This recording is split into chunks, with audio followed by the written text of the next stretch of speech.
Deep in those dungeons, you will encounter good old-fashioned environmental puzzles requiring you to take a step back in order to understand.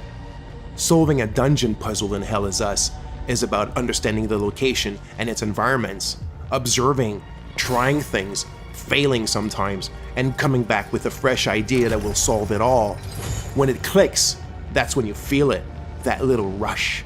Not because the game told you what to do, but because you figured it out on your own. That's what we're after.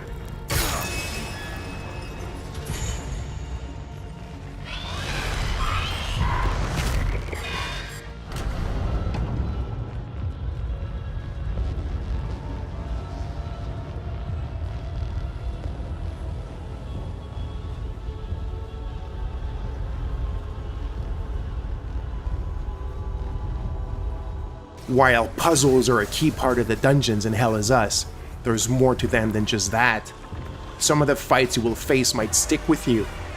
Not because they're brutally hard, that's not the kind of game we're making, but because they hit differently.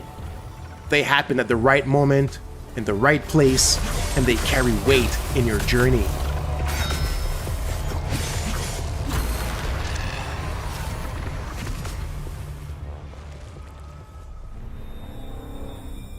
I was born here, but I grew up on the outside. I spent years trying to get in. Why come back? My parents, I had to find them. I needed to confront them about the past. I love you. Never come back.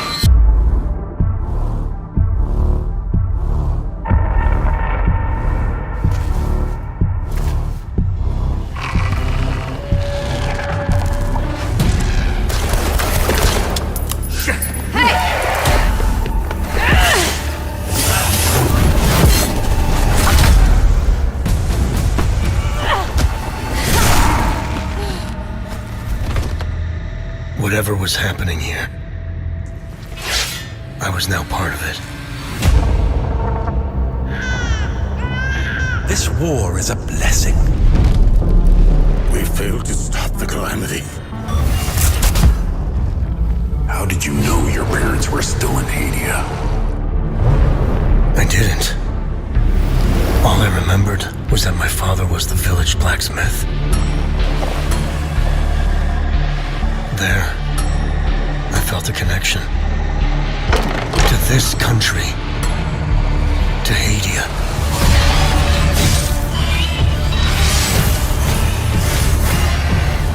Choose your next move wisely. You pissed off the wrong people. I want to piece together whatever is happening here, and you want to stop it. It became my burden. Look at you. Compromised by your emotions. I won't stop.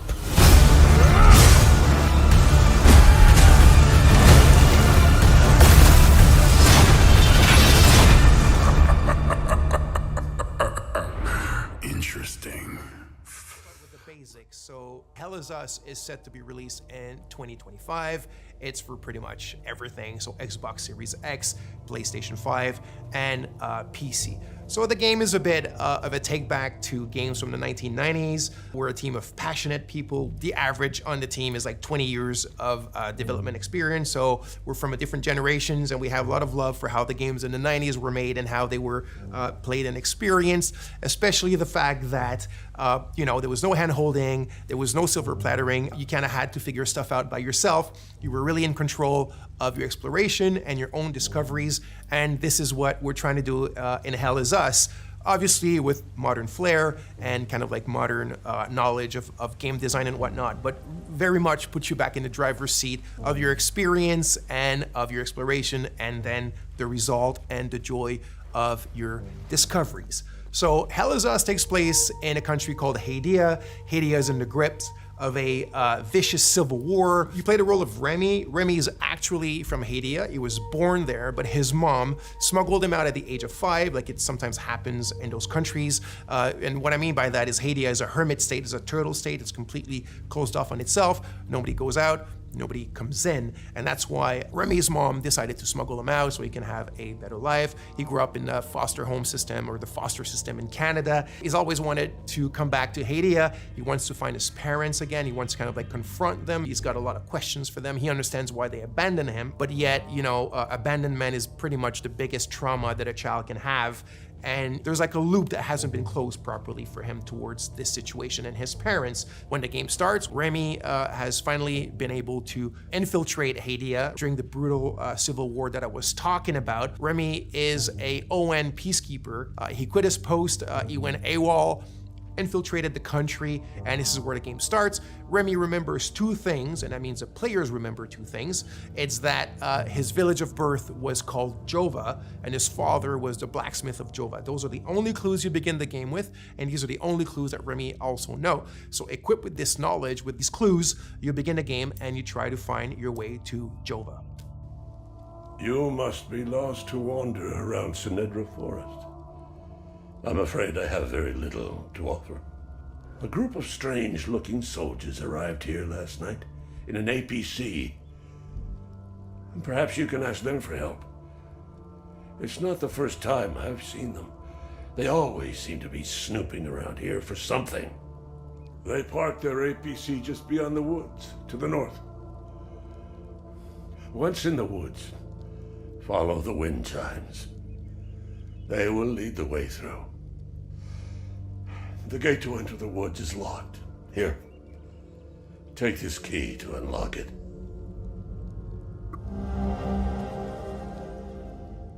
Okay, so let's talk about this design philosophy that I've mentioned earlier, which is, I said the word silver plattering, is something that I had been thinking about for quite a few years, and the team as well, which is, if you look at modern day or contemporary adventure games and RPGs, pretty much everything is given to you on a silver platter. What I mean by that is when you explore, everything appears in front of you. You know, you have your compass on top of you that's like a sixth sense, like a magical sense that detects, all the caves and all the cool stuff around you and the towers and this and whatnot.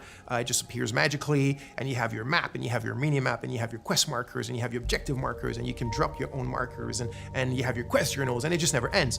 And if you think about it, what happens with that is that you're not truly exploring. You're just kind of like flying by wire, and when you find something, it's not really your discovery. It was kind of handed to you on a silver platter. So what you're looking at now is we're having a discussion with a bloke named Ernest Cadell. He's telling us certain information, and then he tells us it's quite far. You need to hitch a ride. You might find people that are willing to give you a ride. It's up to the north of my house, so you're gonna have to use your compass, but your real compass, right, with the coordinates on it, north, south, east, west, blah, blah, blah, and follow that. And he tells you that in the Lost Woods, in order to find your way out, just follow the wind chimes. He says, I've attached them there for my kids when they were young because they kept on getting lost in those bloody woods. And then he tells you, follow the sound of the wind chimes and you'll find your way on the other side of the woods. That's how we do it. It's very organic. It's very realistic. Someone in real life could have told you the exact same thing. So the environments, the visuals of the game are not just there to illustrate, they're there to communicate. So you need to play the game, you need to open your eyes, you need to open your ears to what NPCs tell you, and you'll find your way and you'll discover things and you will truly own your discoveries and the great joy that comes with that.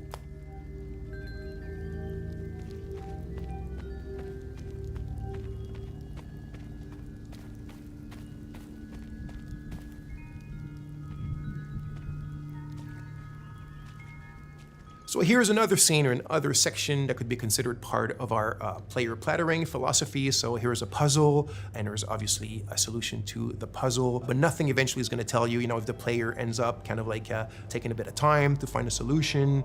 There's not going to be any artificial kind of ways that are going to help him or tell him what to do. Remy's not going to start talking to himself, or i.e. talking to the player with, little clues and whatever. It's really up to you to figure them out. And in the way that the player plattering is inserted in this, we have a good example here with your trusty drone named Cappy. By the way, you can tell now that Remy has his poncho and he has his sword and he has his drone. So it's after he's acquired them, right? Because at the beginning of the game, you saw he was not dressed like that. Now there's a reason why he ends up dressed like this. There's a reason why he needs these things, this equipment, but we don't need to get into these details today. So anyway, there's an ancient language in the country and you kind of find it throughout the game.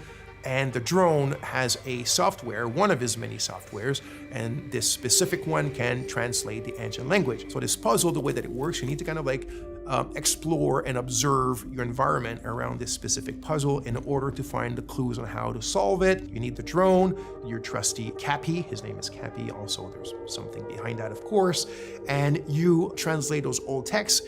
It gives you little passages of a poem or a psalm or something like that, and through what they tell you and the order in which they seem to have to be pieced back together, you find your clues on what this puzzle does and how to solve it. So again, the players are kind of like just led to their own devices, but things are there, the answers are there, and you have to explore. And again, I repeat it, you have to open your eyes and open your ears, and you'll figure it out.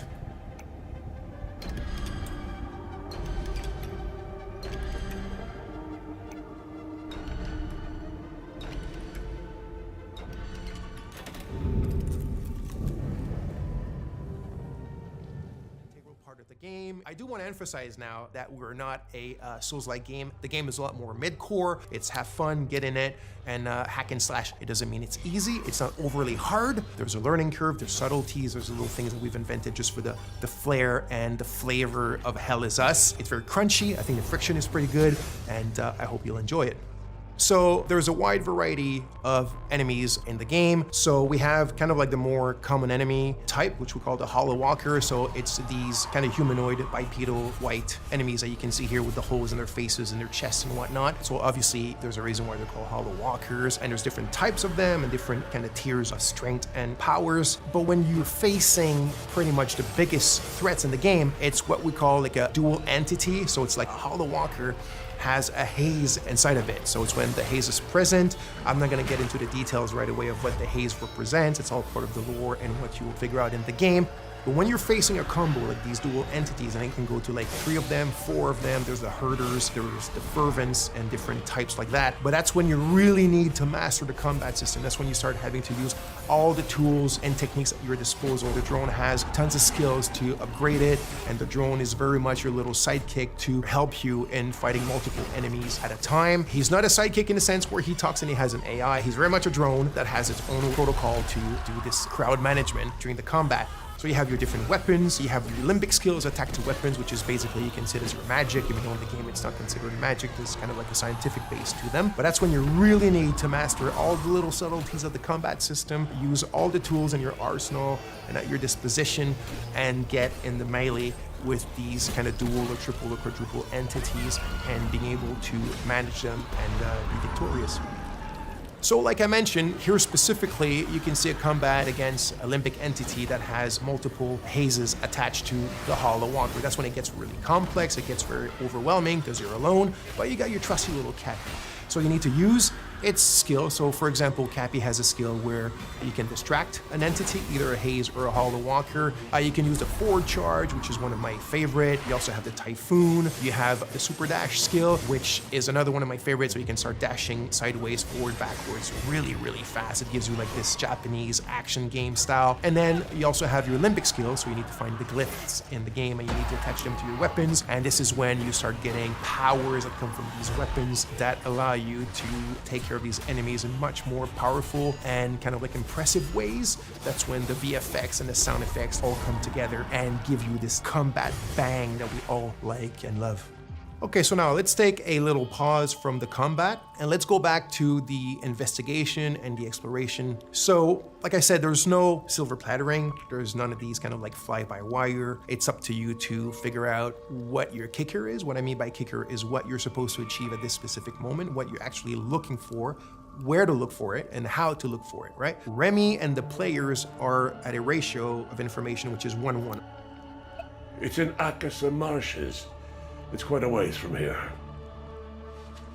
So one of the tools that we're providing you to still kind of help you a bit and manage this 1-1 kind of like knowledge ratio is your data pad. Think of it as a bit your investigation wall if you want, but in a digital 90s format. So your clues, your leads, the important people that are related to your investigation, trying to find your parents and a lot more eventually, are all stored here. They're linked together by the relationships, and now it's up to you to go and investigate about them.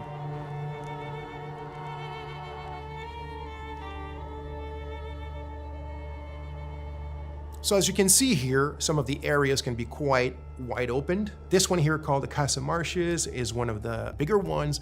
And as I spoke quite a bit already, the game doesn't hold your hand or doesn't really tell you where to go. So out of your main leads or clues or ideas that you have in your head of what you're supposed to do or where you're supposed to go at any given moment, you will also be attracted by a lot of points of interest or just little things in the environment that pique your curiosity. And as you walk towards them or explore, that's when you'll start also making a ton of like peripheral or side discoveries on your own, things that you cannot solve right away, or things that you might think that there is a thing to be done with it when there's none, and it's all part of the fun stuff and the kind of like experience that we're providing in the game. So as you can see here, there's a tree with people that have been hung.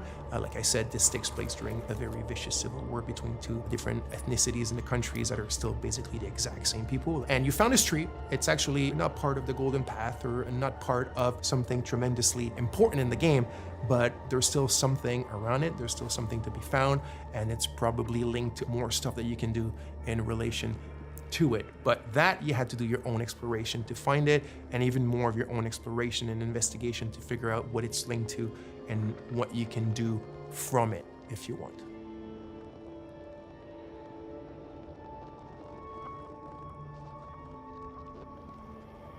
So here we are in a dungeon in the game. So yes, the game has dungeons. This was really important to us. Like I said at the beginning, there's a bit of a love letter to games from the 90s, but one of the challenges was the game takes place in a contemporary setting. The game takes place in 1993, and yet we still wanted dungeons in the game, and I didn't want the dungeons to take place in an abandoned metro station or, in an abandoned factory because it's the modern era. I still wanted the dungeons to be very ancient things. And this brings us to another really important aspect of the game, or one of the very important themes of the game, which is history, historicity, deep history. So history that goes even before history. So there's a lot of mysteries and a lot of lore, and the origin of what's going on in the country and the link to the Civil War is all tied to that deep history and also what has happened since. I won't get into too much details because that will be part of another video for you guys, but you can see a bit of it here, and it shows you the varied palettes and moods and atmospheres that we have in the game, which also I think is something quite interesting and